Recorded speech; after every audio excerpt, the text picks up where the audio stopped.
था जहाँ के नियम कायदे कानून कुछ अलग होते थे।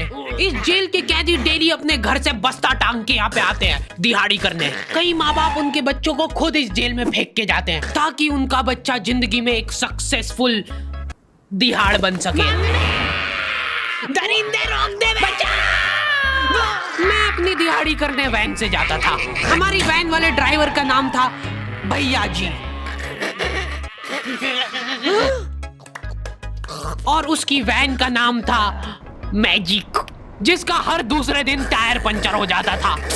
बच्चे लोग स्कूल जाके पढ़ना सीखे ना सीखे टायर पंचर बनाना जरूर सीख जाते थे। लेकिन भैया जी से मेरा अलग अटैचमेंट था।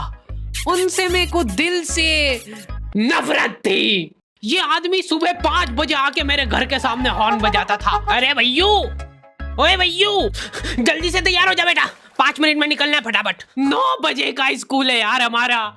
लेकिन ये आदमी सुबह सबसे पहले आके मेरे को लेता था। उसके बाद हम 3-4 घंटे पूरे शहर भ्रमण पे निकलते थे। शहर के पूरे आखिरी कोने से बच्चे ले लेके आता था ये आदमी। जहाँ पे वैन जा भी नहीं सकती उधर कूदा कूदा के ले जाता था ये, और फिर टायर पंचर हो जाते थे। शाम पड़े वापस से हमको घर घर छोड़ के आता था ये। जिंदगी बर्बाद कर दी थी भैया जी ने मेरी। सबसे पहले लेते थे और सबसे आखिर में छोड़ते थे। लेकिन मैं फिर भी उसी वैन में जाता था क्योंकि चमेली भी हमारी वैन में आती थी। और बात यह है कि वो मेरे पास ही बैठती थी, मतलब मजबूरन। उसके पास और कोई ऑप्शन ही नहीं बचता था और मैं बचाता भी नहीं था। मैं घर पे जाते से जो 2-3 घंटे मेरे को सोने के लिए मिलते थे उसमें सोता नहीं था और मैं प्लानिंग करता था कि कैसे चमेली सिर्फ मेरे पास बैठे। चमेली सबसे आखिर में आती थी और मैं सबसे पहले सुनसान वैन में चढ़ के बस्ता अपने पास में रख के और फसर के सो जाता था। बाकी सारे बच्चे अपना बस्ता गोदी में रखते थे क्योंकि तुम्हारे बाप की वैन नहीं है, मतलब मेरे भी नहीं थी। पर मेरे ऊपर भैया जी को तरस आ जाता था कि बेचारा 5 बजे से आया है, तो वो सोने देते थे। अरे कैसे चला रहा है ये गाड़ी? रुक जा, गाड़ी चलाना नहीं आती क्या? देखो, आदमी इतना तभी चिढ़ता है जब उसकी जिंदगी में कोई लड़की ना हो। नहीं है ना? नहीं, मैं समझ सकता हूँ लड़की ना होने का दुख दर्द। मैं भी किसी जमाने में लड़कियों की तलाश में गली मोहल्ले भटकता था। फिर एक दिन मेरे पास से वो निकली। जैसे ही मैंने हैपन खोल के देखा उसकी आईडी मेरे फोन पे चमक रही थी। हैपन ये एक रियल लाइफ डेटिंग ऐप है। यहाँ पे तुमको वो लोग मिलेंगे जो तुम्हारे आस पड़ोस से निकले हो कभी ना कभी। 100 किलोमीटर दूर रहने वाले लोगों से बात करके फायदा ही क्या जब तुम मिल ही ना पाओ। और अगर तुम्हारी घिनौनी शक्ल देख के यहाँ पे तुमसे कोई प्यार मोहब्बत नहीं भी करता है तो तुम फ्रेंडशिप तो कर ही सकते हो फिर भी। So go and check it out happen, link is in the description. लेकिन मैं सोता नहीं था, मैं आंख बंद करके चमेली के घर का इंतजार करता था। तो क्योंकि चमेली आखिरी में आती थी तो वैन पूरी पैक पुक हो रखी होती थी, बच्चे बाहर उबल रहे होते थे और मैं अपना बस्ता पास में रख के एक्टिंग देखो एक्टिंग। और जैसे ही वो आती थी, हड़बड़ाना नहीं, ऐसे टाइम पे हड़बड़ाते नहीं है कि फटाफट बैग उठाया और आओ इधर बैठो जल्दी। मत करना ये हरकत, भाग जाएगी वो। ठरक नहीं झलकना चाहिए जरा सिक भी, एकदम सटल रखना है। क्या हुआ? और कहीं जगह नहीं है क्या? तेरे मुंह में मूत दूंगा मैं। अच्छा ठीक है, इधर ही बैठ जाओ। देख रहे हो एक्टिंग, देखो तुम लौंडे की। ना जाने कौन सी नशीली खट्टी मीठी खुशबू लगा के आती थी चमेली।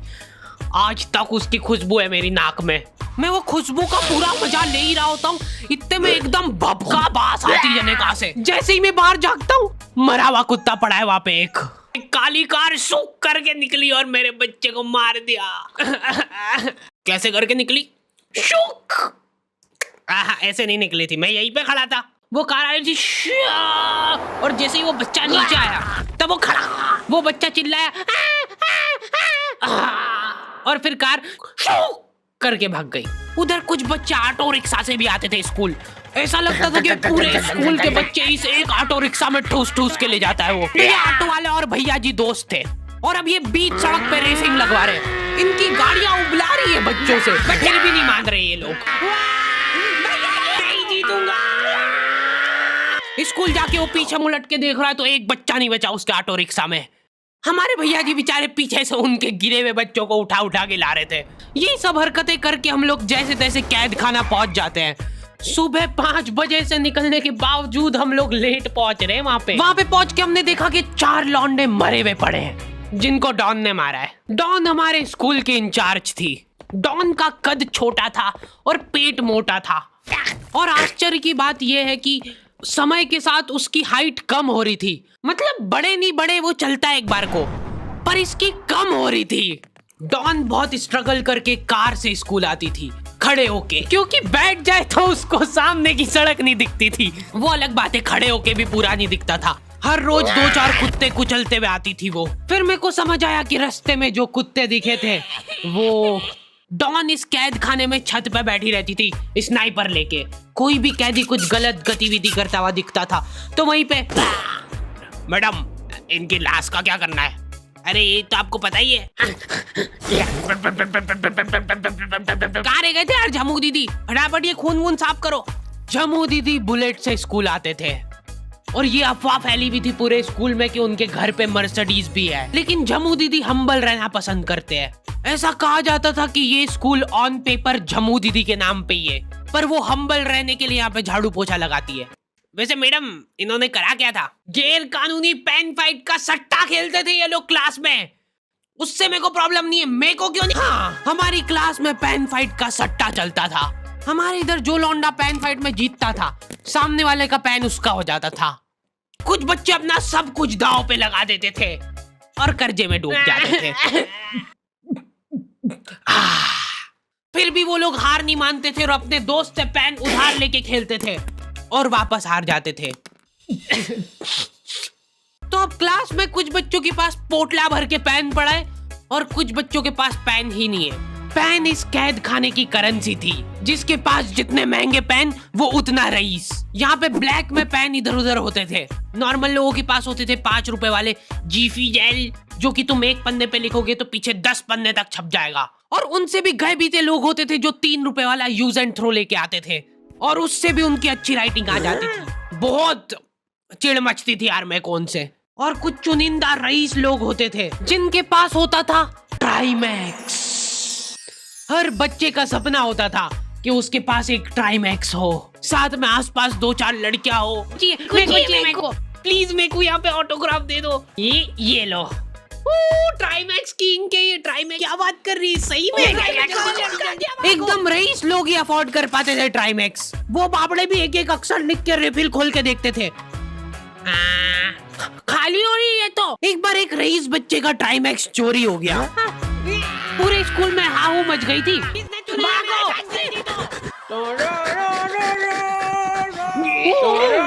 देखो, उस दिन हमको पता चला कि वो आदमी दौड़ भी सकता है। हमारे स्कूल में कुछ भी कांड हो रहा है, ये आदमी सबसे पहले दौड़ के आएगा। पूरा बैग खोल चोर, और बच्चों के बैग चेक करेगा। स्कूल वालों को भी इसकी सैलरी देते वक्त सबसे ज्यादा आग खरती है। सैलरी किस चीज की? इस आदमी की शक्ल देख के ऐसा लगता था कि ये स्पोर्ट्स की आड़ में वैन वालों के साथ मिलके बच्चों की स्मगलिंग करता है। इस महान आदमी का नाम था भूषण। इसने अपनी जांग पे टैटू करा रखा था, भू अलग जांग पे, सड़ अलग जांग पे। सर कल से खो खो खेलने के लिए कितनी बजे आना है? वो तो बैग चेक करा पहले तू। इन्होंने पूरे कैद खाने के कैदियों को लाइन से खड़ा कर दिया है। पेन हमारी क्लास के बच्चे का गुमा है और पूरे स्कूल में ढूंढ रहे हैं लोग। आखिरी में पता चलता है कि वो बच्चा घर पे भूल के आ गया था उसका पेन।